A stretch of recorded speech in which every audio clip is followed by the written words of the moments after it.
jërë ngeen jëf mbokki BF Info nuyu nañ leen ñu ngi leen di ziar di leen jaajëfal di nuyu mbokk internet yëpp di leen sant bu baax a baax ak a gërëm ci topp gi ngeen ñuy topp comme niñ koy faral di waxee rek bu ñu amee doole yéen la parce que yéen a ñuy seetaan yéen a abonné si ñun yéen a ñuy suivre vraiment te Olof Njaay day wax naan doole yi jën moom ndox ma la. kon sunu doole yéen la ñu ngi leen di nuyu bu baax a baax di leen ziar mbokki internetu BF Info TV yëpp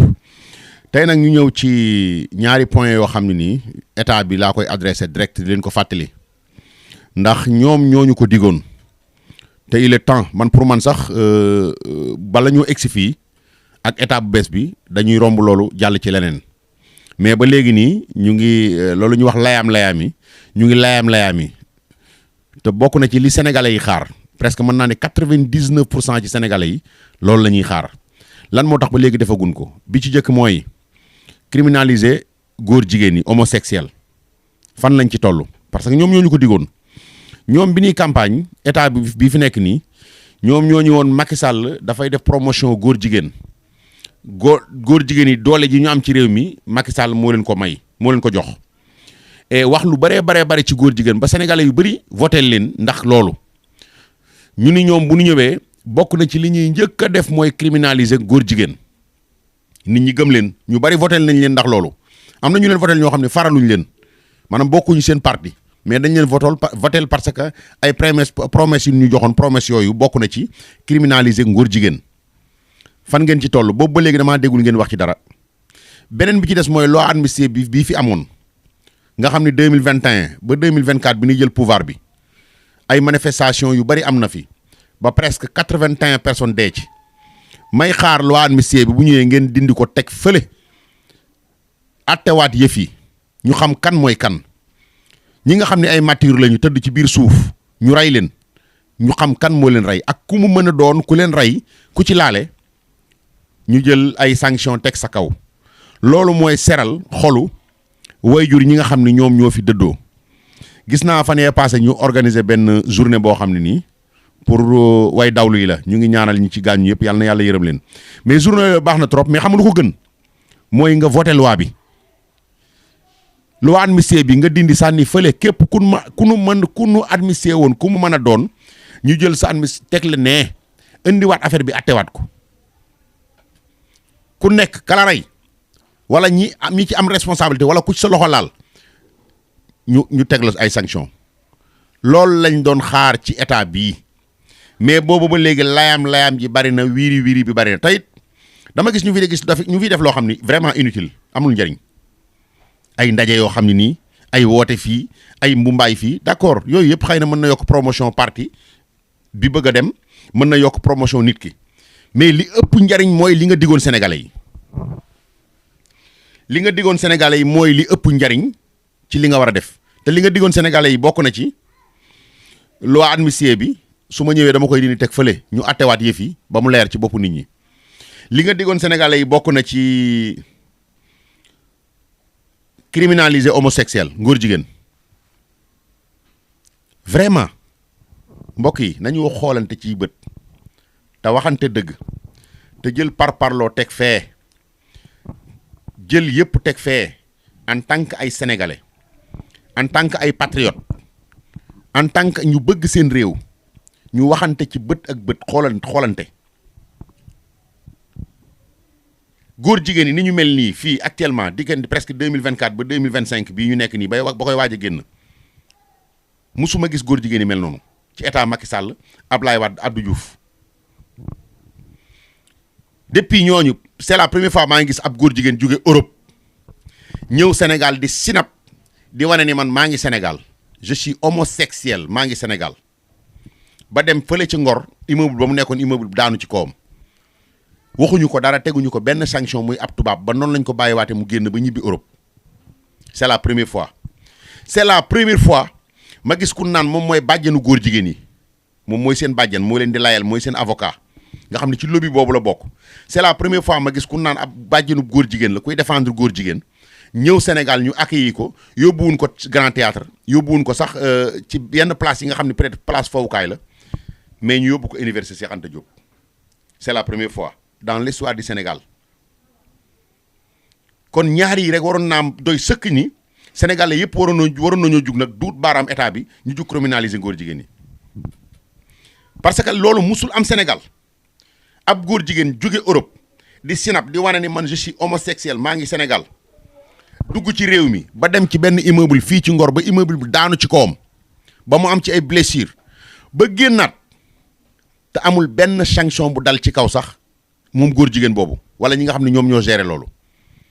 C'est la première fois tamit dans l'histoire du Sénégal ma gis ab kun ni moom mooy bàjjenu góor jigéen yi jóge France ñëw Sénégal dalaluñ ko Grand Théâtre dalaluñ ko Sorano dalaluñ ko ci barabu stade yi wala barabu fowukaay yi yóbbu ko fi nga xam ne ni fa la ñuy tàggate ñi war a yor réew mi ëllëg c'est la première fois dans l'histoire du Sénégal. Université temple de science nga xam ni fa la ñu war a tàggate ñi war a yor réew mi ëllëg président de la République bii université la génne tous les présidents du Sénégal ñi fi mus a jaar ñëpp Senghor ba ci président Diomaye mi fi nekk université lañ génne yaakaari réew mi ëllëg université la nekk yaakaari réew mi maanaam ñi war a tabax Sénégal ñi nga xam ne ñoom ñooy relève ñii université la ñuy génne yow nga war a am gan goo xam ne nii scientifique la nga war ko yóbbu université yow nga war a am gan goo xam ne ni borom xam-xam la nga war a am gan goo xam ne ci ay jikko ay valeur lay dox nga war ko yóbbu université nga am gan goo xam ne nii ab góor jigéen la day défendre ay góor jigéen nga war ko bu fekkee xëy na sax état moo ko fi indi loolu peut-être beneen domaine la nga yóbbu ko sax ci stade yi wala nga tëjoog moom ci hôtel mais nga yóbbu ko université Cheikh Anta Diop c'est la première fois dans l'histoire du Sénégal ma gis ko léegi nag sénégalais yi wax dëgg yàlla il est temps pour ñu teg pression état bii ñoom ñu criminaliser góor jigéen yi il est temps pour ñu teg pression état bii ñi nga xam ne ni mooy loi amnistie bi noonu bu ñu ñëwee dañ koy dindi ñu dindi ko te atte ñi nga xam ne ñoom ñoo rey xale yi jot na il est temps layaam jéeg wiiri jaari ndaari day guddal rek guddal mbayum noor la rek parce que 2 ans presque yéen a ngi fay bëgg a def 2 ans ñaari at yéen a ngi bëgg a def fii ñaari at promesse yi ngeen ñu joxoon ci mbirum góor ji homosexuel yi ca ngeen ci gëj a wax même seen ay député sax député yi nga xam ne moom mooy ñoom ñooy député seenu parti ñi yor réew mi bu ñu demee assemblée duñ ca wax lu ca jëm bu dee loi amnistie bi duñu wax lu ca jëm mais ba kañ wala ñun bu nu falee nit moom nii rek lay demee dañ ñuy nax rek ah logique bi mooy ngeen criminaliser ngóor jigéen yi loolu mooy logique bi parce que yéen a ko digge woon te amul ay yeneen détails yu ci nekk parce que yéen a majorité Assemblée nationale yéen a yor état yéen a yor lépp tey président de la République wala premier ministre su bëggoon ñu criminaliser góor jigéen yi bu nu bindee loi bi dugal ko Assemblée nationale dans 24 heures dañ koy voté mu jàll parce que yéen a majorité suñ ko voté mu jàll ñu criminaliser ko mu jeex léegi passe boobu féete boor lan moo tax boobu ba léegi defuñu ko nag jaaxal na ma lan moo tax ay laaj yu bari moo ci tegu loolu peut-être xëy na ñi nga xam ni ñoom ñoo ma gën a spécialiste ci lii di leen ci mën a indi ay xam-xam beneen bi ci des mooy ñi ñuy woowee ay ustaas ñi ñuy woowee ay imam soi-disant ñi ñuy woowee ay sëriñ daara fii la ñu nekkoon depuis 2010 sax laay wax 2010 et je me rappelle bien 2011 manifestation bi amoon grande mosquée te ñu jàppoon oustaz Aline Sall keroog bi ñuy jàpp oustaz Aline Sall maa ngi moom ñoo taxaw nii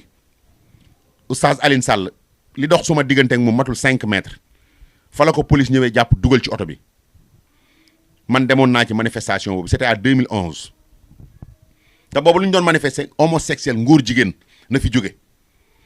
depuis boobu ba léegi chaque jour ñu naan góor jigéen ñu ni xëy na état Macky Sall bu fi jógee état bii di ñëw ni dina ko dindi oustaz yi sëriñ daara yi ak ñi nekk ci télé yi soi-disant ñi ñuy woowee ay oustaz mooy faux oustaz yi nekk télé yi rek di bëgg a rey nit ñi ngal suba ngoon góor jigéen fan ngeen ci toll depuis état bi faloo ba léegi déggatuma leen ngeen wax ca laa leen gëj a dégg ngeen wax ñaar nag moo mën a am bala ñett ay tapet ngeen wala dañ leen a sexal ngeen di sàqami wala ngeen bëgg visibilité xam ne bu ngeen ci waxee dootu leen am visibilité ngeen ni nañ ko sëgg te gis nga yii yëpp amu ci benn boo xam ne nii nit ku nite nit ku gëm boppam dina ko doxal nit waruñu la ger waruñu la sexal tax ngay noppi wala ngay wax nit ku nite gor pire waruñu laa sexal tax ngay wax wala waruñu laa sexal tax ngay noppi ñu sexal la nga noppi dëggu yàlla gi na la wóor ni naafiq nga hypocrite pire nga wala it ñu sexal la ngay wax ay fen na la wóor ni naafeq nga hypocrite pire nga. nit tamit waroo ragal looy ragal lan ngay ragal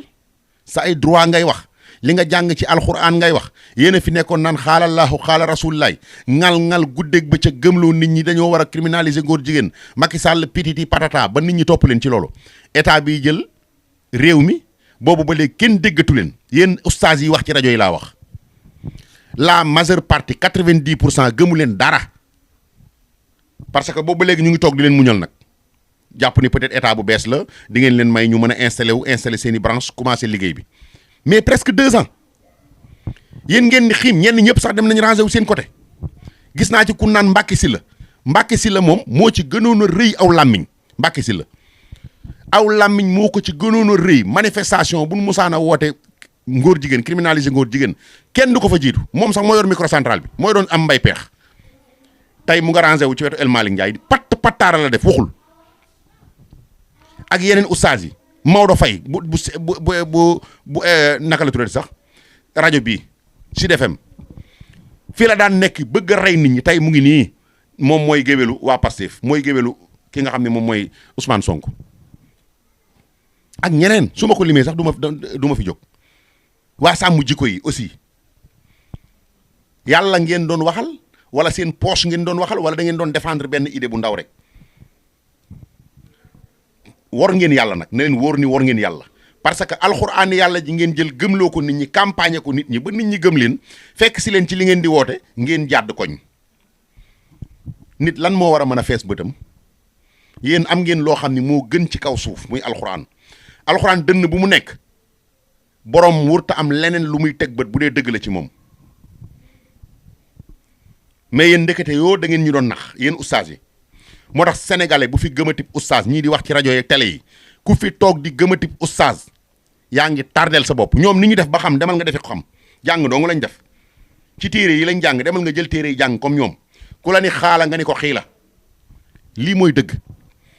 parce que yéen tey bu nu demee gëmoon Macky Sall dafa doon défendre góor jigéen grâce à vous yéen ustaas yi yéen a ci doon jàppale politiciens yi ko fi doon wax di ñu waar ci télé ak rajo yi chaque jour que jëfee góor jigéen nii góor jigéen naa góor jigéen tànqal ko sunu nopp yi ñun ñëpp ñu gëm leen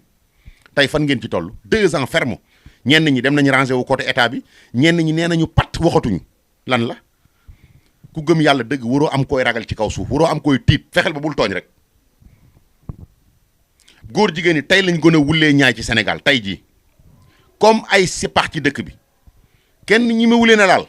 parce que li tax kenn ñi ma wulee na laal mooy góor jigéen ñi dañoo am bàjjan seen bàjjan ñëw na fi bàjjanu góor jigéen ñi ñëw na fi taxaw def discours am dox lu ko neex ci université bi dem yoonam ab góor jigéen bi dafay ñëw dem même pas 3 mois 2 mois beneen góor jigéen jógee France ñëw di sinap ci sunu réew mi réew mu ñu ni 95% des musulmans moo fi nekk même ñi nga xam ne ñun ñooy sunu ay mbokk catholique sax ñoom bugguñu góor jigéen seen religion buggul homosexuel sunu mbokk chrétiens yi boo dee déglu seen prêtre yi ak seen abbé yi da ngay gis ñoom dañ koy dàq dañ ko ñaawlu te yéen a fi nekkoon yéen ustaas yi di gunge ay politiciens accompagner leen góor jigéen nii góor jigéen naa fu ngeen ci toll ay Mbàkke Sylla diine du philosophe diine du làmmiñ wu neex diine du toog di kàll di wax ay yooyu ñëpp a ko man ñun ñoo leen gën a dégg olof fuuf bu dee dégg olof ngeen ñuy jaay ak mën a wax ñoo leen dàq wax ñoo leen gën a dégg olof mais affaire bi du loolu affaire bi xaala laahu la wax aaya bi yàlla wax wala nga ni xaala rasulillahi sallallahu alayhi wa sallam wax hadis bi yonent bi wax nit ñi gëm la topp la mais ay calcul yooyu c'est des détails moo tax sénégalais yi il faut faire très attention ci ñii ñuy woowee ay oustaz du ñu dara seen bopp lañ gëm mais état Sénégal ñu ngi leen di ñaan ngir yàlla lillahi wa rasulihi seen promesse yi ngeen ñu waxoon def leen ko criminaliser leen ngóor jigéen mu jeex loi amnistie bi nga xam ne ni Macky Sall moo ko fi defoon ay nit dee ci 81 personnes te xamuñu ñu leen rey jël leen loi bi teg fee ñu attewaat yëf yi ku ci sa loxo laale ñu ni la ceex jàpp sanctionné la parce que bakkenu doomu aadama dafa fort kan moo leen ni tey ñi deewoon am na ku ci waroon nekk président de la république ëllëg xale yi deewoon kan moo leen waxoon xale yi deewoon am na ku ci waroon a tekk ci réew mi ëllëg kan moo leen waxoon ni xale yi deewoon ëllëg am na ci koo xam ne war naa jur président de la république ñu ñëw di leen rey comme ay weñ ñëpp mer sénégalais yi mer am na ñoo xam ne nii votel nañu nguur gi fi nekk nii faruñoo ak Pastef de Macky Sall la ñu mere woon moo tax ñu votel leen Macky Sall lañ mere ba pare bëgg ñoom ñii bu ñu ñëwee li fi lëndëmoon lépp ñu leeral ko lan moo tax mënuñu ko leeral boobu ba léegi lan la lu ñuy xaar dafa am lu nekk ci biir lu lëndëm lu ñu mënta wax wala qu'est-ce qu'il y a kon état Sénégal la ngeen ñu digoon ñun sénégalais yi ñu ngi toog di leen xaar boobu ba léegi dara leerul mën naa ne bi ngeen di fàllu bu doon ab projecteur moo doon tàkk projecteur ba fay na léegi sondeel mooy tàkk lampe sondeel na carte gi leer na rang yi jub carte gi leer te président Diomaye dafa am benn slogan boo doon campagne slogan boobu bul ko fàtte muy jubal jubbanti waaw jubal jubbanti jubal ak jubbanti bala nga ko mën a def da ngay jub ci doomu aadama mooy sax sa slogan boobu lu am solo la slogan bu am solo nga wax lillahi wa rasuli comme que nag yow yaa ni da ngay jubal ñun ñii nga jubbanti ñu ñun sénégalais yi ñu ngi lay xaar nga jubbanti ñu te jubbanti sénégalais yi weesuwul góor jigéen yi nga xam ne dañoo nekk suñu biir nga jubbanti leen mooy nga def nga criminaliser góor jigéen ba mu leer naññe boobu jubbanti la jubbanti weesuwul li fi dëngoon depuis 2021 ba 2024 nga leeral ko ba mu leer naññ muy loi amnistie bi nga muri ko teg fële képp ku ci sa loxo laale woon ñu sanctionné la lii daal mooy sama xalaat te yaakaar naa ni bokk naa ak sénégalais yu bari xalaat gis naa sax ñenn ci waa pouvoir bi waa Pastef ak camp Ousmane Sonko chaque jour lu mel ni dañ koy revendiquer wax nañ dëgg fan la tage jaaxal na ma nag man mënuma ci sori parce que ñoomu neen la mais gis naa ñoo xam ne nii vraiment ñu bokk Pastef ñoo xam ni ay nit yu dëggu lañu chaque jour lii la ñuy wax nañu leeral booyin fi rey nañu leeral booyin fi rey loolu muy dëgg xale yi dañ doon xeex nee nañ dañ doon xeex ndax seen réew léegi dee nañu mais ñii falu nañ leen leeral góor jigéen yi nekk ci dëkk bi mel ni si pax ci dëkk bi lu leen neex def te ñoom ñoo ne woon bu nu ñëwee dañ koy criminaliser lan lañ ciy xaar ñaar yi rek la ñuy xaar ci état bi ñaar yi wala boobu bokk na ci ñaar yi ñu leen di xaare beneen bi ci des mooy sénégalais yi am leen ful la gis nga ñi ñuy woowee oustaz ci rajo yeeg télé yi ñenn ñi toog di guddali sikkim bu gudd ñëpp a ko mën a am booy jaay sikkim bu gudd ba dem ci géttug bëy di nga xam ni gudd sikkim jarta jaay sikkim bu gudd mais juif yi leen gën su gudd sikkim boo demee Israël da ngay gis juif boo xam ne sikkim bi day ñëw ba ci genou bi kon sikkim bu gudd jarta jaay di xaalaaka xiilaaka wengal yooyu yëpp c'est des détails dafa am projet bu ngeen ñu jaayoon yéen oustaz yi bari na tey ñu ñëw Pastef presque mën naa ni 10% oustaz yi imaam yi xutba ci minbar yi sëriñ daara yi ñoo leen fi indi ndax parce que nit bu demee ba ni oustaz la di wax yàlla nee na yonent bi nee na mais da nga koy gëm un musulman da nga koy gëm te la mu wax da nga koy gëm ñu bari loolu moo leen indi ñu voteel nguur gi yéen ngeen ñëw nguur gi ñu ngi ci ñu ngi leen di fàttali mais yéen oustaz yi ngeen wor askan wi da ngeen a wor askan wi am na ci ñoo xam ne nii bu manifestation góor jigéen amee ñoo daan jiitu ca kanam man nee naa la Aline Sall bi ñu koy jàpp 2011 Aline Sall dagg leen vidéo bi yónnee ko du ko weddi 2011 bi ñu koy jàpp grande mosquée maa ngi moom ñoo dendee woon sama diggante ak moom matul 5 mètres ma dem ci manifestation góor jigéen yi ñu jàpp ko jël dugal ci oto bi te boobu danoon manifester góor jigéen de 2011 li ma la wax 2011 la Mbacke Sylla bu Sud FM da daan wër manifestation yi fu Karim Xurum Xaq jiitoo Mbacke Sylla topp ci ginnaawam moo nekkoon mbay peexum Karim Xurum Xaq Mbacke Sylla tey mu ngi nii rangé wu fee waxu góor jigéen du wax sax bëggul sax ko tudd te pourtant moom moo ko daan fàttali nit ñi pourquoi mënatu koo fàttali nit ñi parce que bii mais yéen ñii du ngor la nga gis nga bëy la mu doon dunde ba saxub sikkim mën na koo wéyee ba dee yéen ñii ñëpp bi ngeen di xeex affaire homosexuelle kenn ku ci nekk ñii am nañ 40 ans ñii 50 ans ñii am nañ plus de presque 50 ans te yaa ngi doon dund pourquoi pas logique bi nga nekkoon continuer woo ci mais ngay xeex ngóor jigéen sénégalais yi ànd ak yow tàccu la tey nga ñëw ba léegi nii nga waaf li ma wax moo ci nekk kenn mënu koo dindi ñii dañ leen a musal tëj seen gémmiñ ñenn ñi ay tapet la ñu ñemewu ñoo wax Sénégal nag ñun ñëpp ko bokk Sénégal moom ñun ñëpp bokk Sénégal képp kuy sénégalais am nga baat ci Sénégal am nga droit wax l'essentiel mooy lépp loo wax rek na nga ko mën a layal loolu mooy l'essentiel bi ku fi tapet nag ba waxoo sa bagage la sa affaire la mais réew mi sunum réew la bu baaxee ñun la baaxal ñun sénégalais yi bu yàqoo ñun la yàqul te yaakaar naa ne président Diomaye mii tey boo xooloon xolam réew mi baax moom la bëgg ñi ànd ak moom gouvernement bi jàpp naa ni sama ngëm-ngëm nag laa wax de réew mi baax la ñu bëgg lan moo tax ñun ñenn ci ñun nekk seen ginnaaw mënuñu leen di fàttali man fii place bii waa ji nekk nii nu mu tuddee Mbacke Sylla su ma fa nekkoon nekk ci place côté El Malick chaque jour bu nu yeewoo naa ko ni El Malick yéen a waxoon ni da ngeen di criminaliser góor jigéen booy boo sax nga dàq ma danaa la ko wax ndax yéen a ko waxoon ma ànd ak yow nga koy wax ñu koy xeex góor jigéen nii góor jigéen naa ngeen falu 2 ans kenn déggul ko wax mbiru góor jigéen même dégg naa sax yenn mus naa ko dégg ci Karim Xurum Xax mu génn feuille bi nii ni dafa doon dem ci député yi pour jox benn député pour mu dugal loi boobu mais député bu mu dem nga daw nga rejeté ko député pouvoir bi parce que député opposition bi duñ fa majorité ku ko ci dugal ñee duñ la wateel député pouvoir bi rek moo ko mën a dugal peut-être am ci li mu bëgg Karim Xurum Xax nee na yor na bind na ko député pouvoir bi ku mu ci woo nga daw deuxième te ñoom ñooñu di daw deuxième ñoo doon campagne naan bu ñu jëlee réew mi dañuy criminaliser góor jigéen ndax Macky Sall dafay def promotion góor jigéen kon yéen li ngeen doon wax du dëgg ci yéen mais politiciens yi sax man mën naa leen comprendre ñoom ñoo ngi seen logique ndax politicien moom ay waxam moom bër la rek bu naaj bi tàng muy ruy man waxi politicien moom du ma ko gëm mais oustaz yi ñii doon nax ci diine toog ci rajo wala nga toog ci télé sénégalais yëpp di la seetaan nga sol sa grand bu rëy toog ni gu gaar ak sëb sikkim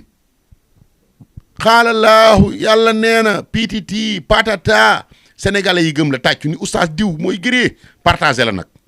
ngay dox di xugalikook sa mbax na ndekete yoo dara da ngay nax sénégalais yi ñu ci bari ci yéen ay workat ngeen ta billaahi wallahi watallaahi diine yàlla ji képp ku koy campagne képp kuy fene diine yàlla ji boo dee boo dajeeg suñu borom di nga xam ne ni àdduna dara jaru fee fàggu lu dul yàlla te ñu bari ci yéen oustaz yi ay traître ngeen ñu bari ci yéen ay traître ngeen da ngeen a wor askan wi man damay toog des fois damay xool benn oustaz ci télé bi damay toog ma ni est-ce que kii oustaz diw la ak ni ma ko faawe woon ni ma ko daan dégloo mu may wax di cenc suma maayen bi moo tax léegi nii amul benn oustaz bu may dégluwuma leen sax parce que lii ngeen di wax ni da ngeen ko jàng rek fa ngeen ko jàngee fa laay dem jànge ko comme yéen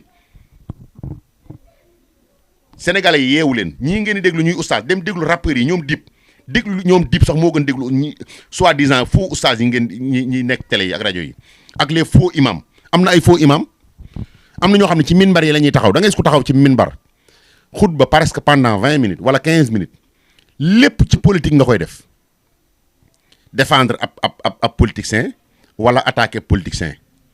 20 minutes daal di sadaxalaahu azim daal di war a jiite nit ñi loolu mooy lan loolu imam la imam nga war a taxaw ci minbar fàttali xutba yonent bi sallallahu alayhi wasallam daan xutba sunu këri diine yi fii Serigne Touba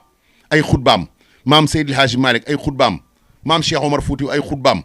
maam Seydina Limaamu ay xutbaam Cheikh al Islam boo ko toppee doo fi jóg yow nga toog di xutba ci politicien kee moo baax kële baaxul kii moo fi def lee kee def fi lee ba xutba bi jeex nga war a taxaw jiite nit ñi topp sa ginnaaw yéen a ñàkk fayda man jumaa ju ma dem imam bi xutba yéen xutba yi merde laa lay wax dootuma julli sa jumaa ba laak sa xottu jumaa jaral la ma jullee sama kër wala ma dem jeneen jumaa parce que am na fi imam yoo xam nag ay noble lañu ñu gëm luñu seen bopp lañu bëgg lu ñu am kepp moo leen ci dugal gis nga nit boo bëggee loo am te jaaroo ko ci yoon yi noo def fen yépp xaraam amul benn fen bu dagan waaye taxaw ci kaw minbar di fen nag booboo gën a garaawati taxaw ci kaw minbar yor kaan bi yonent bi alayhi salaam doon yor war a wax yàlla nee na te muy dëgg ci yow yonent bi alayhi salaam nee na te muy dëgg ci yow nga taxaw di fen képp ku koy def ni ab imam nga booy dee di dem sawara boo dee sax jaruñu lay jullee directement jahanam nga jëm parce que yéen da ngeen a war sénégalais yi vous les imams ñenn ci imam yi ñenn ci ñoom nag laa wax j'ai bien précisé ñenn ci ñoom dañoo war sénégalais yi ñenn ci oustaz yi dañoo wor sénégalais yi ñenn ci sëriñ daara yi dañoo wor sénégalais yi waaye sénégalais yi nag yéen a war a yeewu ñii ngeen di déglu jaruñoo déglu kaseti sëñ Saam yaa ngi fi dee leen teg sëñ Saam di ko déglu kaseti Baye Ibou Sakho yaa ngi fi dee leen teg Alaaji Ibou Sakho di ko déglu Serigne Cheikh Ahmad Tidiane Al Maktoum wax na lépp la Serigne Cheikh wax ku ci bëgg yàlla ñu waar la del teglu kaseti sëñ Cheikh di ko déglu wala nga yor sa bande di déglu alxuraan te bañ ñi ngeen di déglu ñii amuñu benn njariñ seen bopp lañ fi nekkal ay muus lañu intérêt moo leen bàyyi gànnaar voilà mu ngi noonu sama contribution la woon di fàttali état bi encore une fois yéen a ñu waxoon ni ñu yéen a ñu waxoon état Sénégal ni ñu da ngeen di criminaliser góor jigéen état Sénégal yéen a ñu waxoon ni loi amnistie bii da ngeen koy dindi attewaat ko ñi rey xale yi ñu xam ñan la te ñu ngi leen ciy xaar nag jërë ngeen jëf ñu ngi leen di jox dig daje ba beneen yoon mbokk yi asalaamaaleykum wa rahmatullahi taala wa barakaatuhu jërë ngeen jëf merci beaucoup.